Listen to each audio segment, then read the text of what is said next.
Durante lorong bot Natal, Polícia Nacional Timor-Leste PNTL consegue captura suspeito hamutuk na insanulu racing ida bakazu tuda malu. Nebe acontece iha ailo clarang suku bairro pete município dele. Comandante município dele Superintendente Chefe Polícia Orlando Gomes ba jornalista Sira iha nyaknar fatin kai koli dele quarta-feira lorong ronulu racing hitu fulan dezembro tinangne. Orlando informa, ia lorong Ruanulu Racing hat kalang, no Ruanulu Racing 5 lorong. Fulan dezembro ne, PNTL consegue captura suspeito na insanulu Racing ida. Husi sira na insanulu Racing ida ne, na hat contra flagrante delito, no submete ona ba ora situnulu Racing rua. Na hitu seluk ba caso ailo clarang, nebe maka grupo rua tuda malu. Hodi resulta vice-ministra nia careta o em rahong, no PNTL captura queda suspeito na em rua e a fatin acontecimento. Durante di 24 ou di 25 ita detém quase suspeito na Sanusinida na hat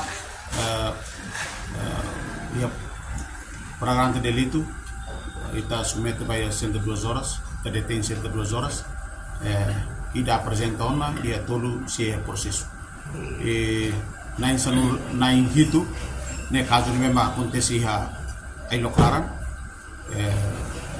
ne bem maka grupo rua tudo malu depois resulta e tinha vice-ministra minha careta biro em ram e suspeito na rua ita captura crasia fati depois ita halu identificação suspeito na rua ne se na rua descobre tam vale siraselo ne hamutuk sira mutuk nain suspeito na hitu maka ita halu identificação e agora te husu mandado detenção ani processo ne ia na hat maka ia dentro do flagrante delito e na intolo ia no processo ni laran e na inida hetanona medida coação apresentaan e na